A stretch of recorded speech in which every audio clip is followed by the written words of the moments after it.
Selamat siang, salam sejahtera untuk kita semua. Perkenalkan, nama saya Amos. Saya dari Prodi Agroindustri kelas 2A. Pada kesempatan kali ini, saya akan mempresentasikan materi tentang pengolahan dan bahan pengawet pada makanan. Apa itu bahan pangan? Bahan pangan adalah segala jenis bahan yang dapat diolah menjadi makanan untuk keberlangsungan hidup manusia. Pangan secara umum memiliki sifat mudah rusak akibat kandungan air yang terdapat di dalamnya, di mana semakin tinggi kadar air suatu bahan pangan, maka semakin cepat juga kerusakan yang dapat ditimbulkan, baik aktivitas biologis internal maupun mikroba. Apa itu bahan pengawet? Bahan pengawet adalah tambahan pangan yang dapat mencegah atau menghambat proses fermentasi, pengasaman, atau penguraian lain terhadap makanan yang disebabkan oleh mikroorganisme. Apa tujuan dari penambahan bahan pengawet pada makanan? Yang pertama, untuk menghambat pertumbuhan mikroba pembusuk pada pangan, baik yang bersifat patogen maupun tidak patogen, sehingga tidak adanya aktivitas mikroba yang dapat membuat makanan atau bahan pangan tersebut menjadi rusak atau busuk, sehingga penyimpanan pun bisa dilakukan dalam jangka waktu yang lama. Meskipun penyimpanan dalam jangka waktu yang lama bukan berarti nilai mutu atau gizi suatu pangan berkurang. Namun, bahan pengawet juga bermanfaat untuk menjaga rasa, aroma, dan tekstur bahan pangan baik selama penyimpanan. Pengawet juga berfungsi membantu distribusi, di mana dengan adanya nilai mutu yang terus terjaga dalam jangka waktu yang panjang, maka pengiriman bisa dilakukan dalam jangka waktu yang lama atau jarak yang jauh. Macam-macam bahan pengawet. Bahan pengawet dibagi menjadi dua, ada bahan pengawet alami dan ada pengawet sintetis. Apa itu bahan pengawet alami? Bahan pengawet alami adalah bahan tambahan makanan yang tidak mengandung bahan-bahan kimia. Macam-macam bahan pengawet alami. Yang pertama ada garam. Larutan garam yang dimasukkan ke dalam jaringan diyakini mampu menghambat pertumbuhan aktivitas bakteri penyebab pembusukan sehingga membuat makanan lebih awet. Proses bisa disebut dengan pengasinan atau penggaraman. Contohnya pengasinan pada ikan, di mana cara kerja garam di sini yaitu menyerap kadar air yang ada pada ikan sehingga tidak ada air yang cukup bagi mikroorganisme untuk tinggal dan berkembang biak di sana. Yang kedua ada karengenan. Karengenan adalah bahan alami pembentuk gel yang dapat digunakan untuk mengenyalkan bakso dan mie basah sebagai bahan alternatif pengganti boraks. Dijelaskan 1 kg bakso membutuhkan 0,5 sampai 1,5 karengenan untuk mengenyalkannya. Yang ketiga ada buah picung, di mana selain sebagai bumbu dapur, buah picung juga digunakan sebagai bahan pengawet alami bagi ikan segar. Kombinasi 2% biji buah picung dan 2% garam dari total berat ikan telah mampu mengawetkan ikan kembung selama 6 hari tanpa mengubah mutu. Seorang nelayan untuk mempertahankan mutu ikan tangkapannya membutuhkan es batu 1:1 dengan berat ikan segar. Bila ikan segar yang ditangkap 50 kg, maka dibutuhkan es batu seberat 50 kg juga. Namun, dengan memanfaatkan cacahan biji buah picung, nelayan hanya membutuhkan 1 kg cacahan biji buah picung untuk 50 kg ikan segar. Yang keempat ada buah kepayang. Buah kepayang sudah lama dijadikan bahan pengawet bagi ikan. Untuk memanfaatkan biji kepayang ini, terlebih dahulu bijinya dicincang, kemudian dijemur selama 2-3 hari, dan kemudian dimasukkan ke dalam perut ikan laut yang telah dibersihkan isi perutnya. Cincangan biji kepayang memiliki efektivitas sebagai pengawet ikan hingga 6 hari. Yang kelima ada gambir. Secara alami para produser makanan sering menggunakan tanaman ini yang daunnya berbentuk bujur sangkar dan permukaan yang licin untuk pengawetan makanan. Pasalnya dalam daun ini terdapat sebuah kandungan katekin yang dapat mengawetkan makanan dari kerusakan mikroorganisme dan degradasi reaksi oksidasi. Yang keenam ada chitosan. Chitosan merupakan turunan dari kitin, senyawa yang ditemukan di cangkang udang, kepiting, dan hewan berkulit keras lainnya. Sifat-sifat yang dimiliki yakni dapat menghambat pertumbuhan mikroorganisme, perusak, dan sekaligus melapisi produk yang dimurnikan sehingga terjadi interaksi yang minimal antara produk dan lingkungannya. Yang ketujuh ada air KI. Air KI merupakan salah satu bahan pengawet alami yang berbahan dasar jerami, di mana penggunaannya cukup mudah, yaitu jerami dibakar hingga menjadi abu, lalu abu jerami dimasukkan ke wadah berisi air, lalu direndam selama 1-2 jam. Selanjutnya disaring sehingga sisa pembakaran jerami tidak tercampur dengan air. Air hasil pembakaran jerami inilah yang disebut air KI. Yang kedelapan ada kunyit. Kunyit dapat digunakan sebagai bahan pengawet makanan yang berfungsi sebagai antibiotik, antioksidan, antibakteri, anti radang, dan anti kanker. Untuk penggunaan kunyit disarankan agar tidak melalui pemanasan, terkena cahaya, dan lingkungan yang basah. Sebaiknya kunyit ditumbuk, digiling, dan dipres airnya. Bahan pengawet sintetis. Apa itu bahan pengawet sintetis? Bahan pengawet sintetis adalah bahan tambahan hasil ekstrak dari bahan-bahan kimia yang bermanfaat agar bahan-bahan di sekitar kita bisa bertahan lebih lama atau awet dalam jangka waktu yang lama.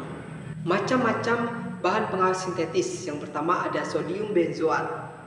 Pengawet ini berfungsi sebagai penghambat pertumbuhan bakteri atau jamur pada makanan. Biasanya terdapat dalam buah atau bumbu dalam makanan yang berbentuk bubuk berwarna putih namun tidak memiliki bau, contohnya seperti garam. Yang kedua ada sodium nitrat. Pengawet ini berfungsi mencegah produksi bakteri dalam jenis daging tertentu sehingga daging terlihat lebih merah atau pink dan tidak cepat berubah warna menjadi coklat. Pengawet ini berbentuk serbuk dan berwarna kuning. Yang ketiga ada kalium sorbet.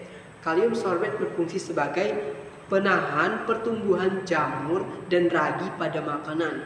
Biasanya digunakan dalam pembuatan keju, roti, mayones, ataupun bisa dalam minuman. Yang keempat ada natrium sorbet. Natrium sorbet berfungsi sebagai penghenti produksi bakteri, kapang, dan jamur pada makanan, serta membantu menghilangkan rasa dan bau tidak enak pada makanan. Biasa digunakan dalam minuman anggur, keju, dan saus. Nah, yang kelima ada kalium benzoat. Pengawet ini menghambat pertumbuhan bakteri penghasil toksin, bakteri, spora, dan bakteri bukan pembusuk. Senyawa ini dapat mempengaruhi rasa. Bahan makanan atau minuman yang ditambahkan benzoat dapat memberikan kesan aroma fenol, yaitu aroma obat cair. Yang keenam ada natrium benzoat. Digunakan untuk mengawetkan minuman ringan, minuman anggur, saus sari buah, sirup, dan ikan asin. Bahan ini bisa memicu dampak negatif pada penderita asam karena benzoat bisa memicu terjadinya serangan asam. Yang ketujuh ada sulfur dioksida. Bahan pengawet ini juga banyak digunakan ditambahkan pada sari buah, buah kering, kacang kering, sirup, dan acar. Meskipun bermanfaat, penambahan bahan pengawet ini juga memiliki resiko seperti penyobekan pada lambung, mempercepat serangan asam, mutasi genetik, kanker, dan juga alergi. Yang kedelapan ada kalium nitrat. Kalium nitrat berwarna putih dan kuning dan pelarutannya tinggi dalam air. Bahan ini dapat menghambat pertumbuhan bakteri pada daging ikan yang telah dilayukan untuk mempertahankan warna merah agar terlihat lebih segar. 9 ada kalium propinat atau natrium propinat. Keduanya yang termasuk dalam golongan asam propinat sering digunakan untuk mencegah pertumbuhan jamur dan kapang. Bahan pengawet ini bisa digunakan untuk produksi roti dan tepung. Bahan pengawet sintetis yaitu butil hidroksianisol atau BHA. Biasanya terdapat pada daging babi dan sosisnya, minyak sayur, keripik, pizza, dan teh instan. Bahan pengawet jenis ini bisa menyebabkan penyakit hati dan memicu kanker. Sulfur atau belerang dioksida. Pengawet ini berbentuk bubuk yang apabila dilarutkan dalam air dapat menghentikan proses pemasakan pada buah, mengubah susunan kimiawi yang dapat mengubah rasa dari buah. Biasanya ditemukan dalam anggur, cuka, dan beberapa produk jus. Formalin. Formalin adalah larutan yang tidak berwarna, berbau tajam, yang mengandung lebih kurang 37% formaldehid air. Biasanya ditambahkan mineral 10-15% sebagai pengawet. Jenis-jenis dan teknik pengawetan pada makanan dibagi menjadi dua, yaitu ada teknik pengawetan secara alamiah dan teknik pengawetan secara kimiawi. Apa saja yang termasuk dalam jenis teknik pengawetan alamiah? Yang pertama ada pendinginan. Pendinginan adalah penyimpanan bahan pangan di atas suhu pembeku bahan, yaitu minus 2 sampai 10 derajat Celcius. Pengawetan dengan suhu rendah lainnya yaitu pembekuan. Pembekuan adalah penyimpanan bahan pangan dalam keadaan beku, yaitu pada suhu 12 sampai minus 24 derajat Celcius. Pendinginan biasanya dapat mengawetkan makanan selama berhari-hari atau berminggu-minggu, sedangkan pembekuan dapat mengawetkan bahan pangan berbulan-bulan atau bertahun-tahun. Pengeringan adalah cara untuk mengeluarkan atau menghilangkan sebagian air pada bahan dengan cara menguapkan sebagian besar air dengan menggunakan energi panas. Biasanya kandungan air bahan tersebut dikurangi sampai batas sehingga mikroorganisme tidak dapat lagi tumbuh di dalamnya. Yang ketiga ada pengemasan. Pengemasan merupakan bagian dari pengolahan makanan yang berfungsi untuk mengawetkan makanan, mencegah kerusakan mekanis, dan perubahan kadar air. Teknologi pengemasan berkembang dengan sangat pesat, khususnya pengemasan plastik, di mana mendorong peranan kayu, metal, karton, dan gelas sebagai bahan pembungkus primer. Yang keempat ada pengalengan. Pengalengan makanan digunakan sterilisasi komersial atau bukan sterilisasi mutlak. Mungkin saja masih terdapat spora atau mikroba lain, terutama yang bersifat tahan terhadap panas, yang dapat merusak isi apabila kondisinya memungkinkan. Itulah sebabnya pengalengan harus disimpan pada suhu yang semestinya segera setelah proses pengalengan selesai. Yang kelima ada penggunaan bahan kimia. Pengawetan dengan bahan kimia berfungsi untuk membantu mempertahankan bahan makanan dari serangan mikroba pembusuk dan memberikan rasa sedap, manis, dan pewarna. Contoh beberapa jenis zat kimia yaitu cuka, asam asetat, fungisida, antioksidan, dan lain-lain. Yang keenam ada pemanasan. Penggunaan panas dan waktu dalam proses pemanasan bahan pangan sangat berpengaruh pada bahan pangan. Beberapa jenis bahan pangan seperti halnya susu dan kafir serta daging sangat peka terhadap suhu tinggi karena dapat merusak warna dan rasa. Pada umumnya, semakin tinggi panas yang diberikan pada bahan, maka semakin banyak pula mikroorganisme yang mati. Teknik pengawetan kimiawi. Yang pertama ada teknik fermentasi. Fermentasi bukan hanya berfungsi sebagai pengawet sumber makanan, tetapi juga berkhasiat bagi kesehatan. Salah satu fermentasi dengan menggunakan bakteri laktat pada bahan pangan akan menyebabkan nilai pH pangan turun di bawah 5,0 sehingga dapat menghambat pertumbuhan bakteri fekal, yaitu sejenis bakteri yang jika dikonsumsi akan menyebabkan diare, muntah-muntah atau muntaber. Yang kedua ada teknik iradiasi. Iradiasi adalah proses aplikasi radiasi energi panas pada suatu sasaran seperti pangan. Jenis iradiasi pangan yang dapat digunakan untuk pengawetan bahan pangan adalah radiasi elektromagnetik, yaitu radiasi yang menghasilkan foton berkekuatan tinggi atau berenergi tinggi sehingga sanggup menyebabkan terjadinya ionisasi dan eksitasi pada material yang dilaluinya. Dampak positif dan negatif penggunaan bahan pengawet.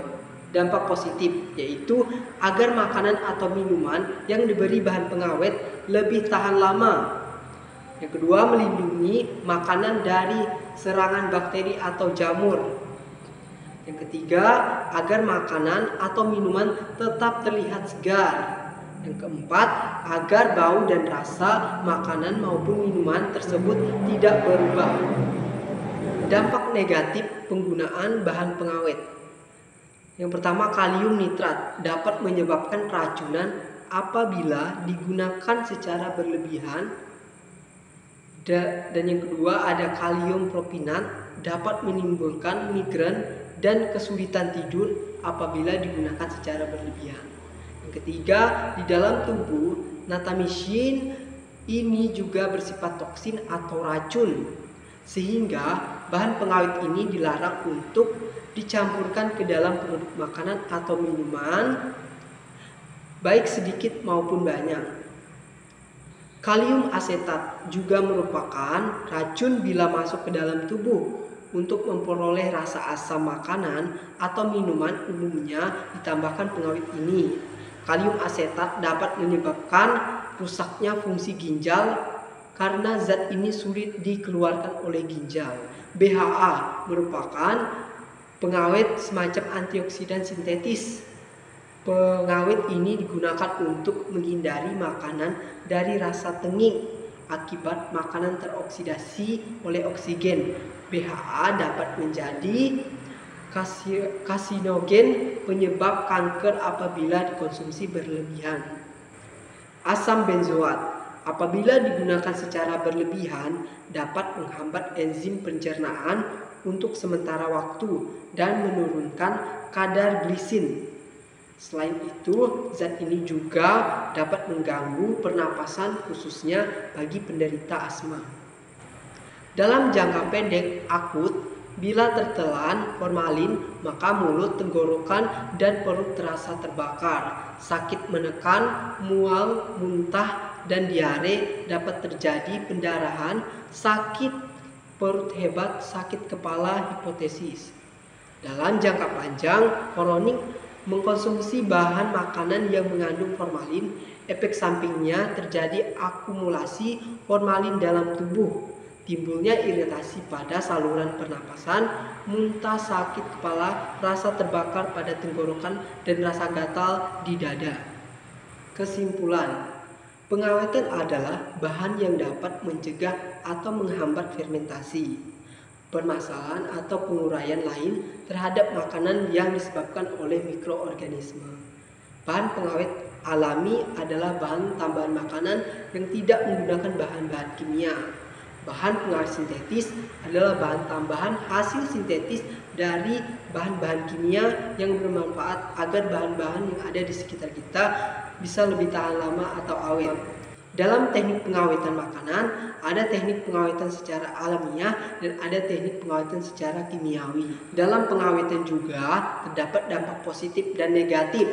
Sekian presentasi dari saya. Jika ada salah kata, mohon dimaafkan. Atas perhatiannya saya ucapkan terima kasih.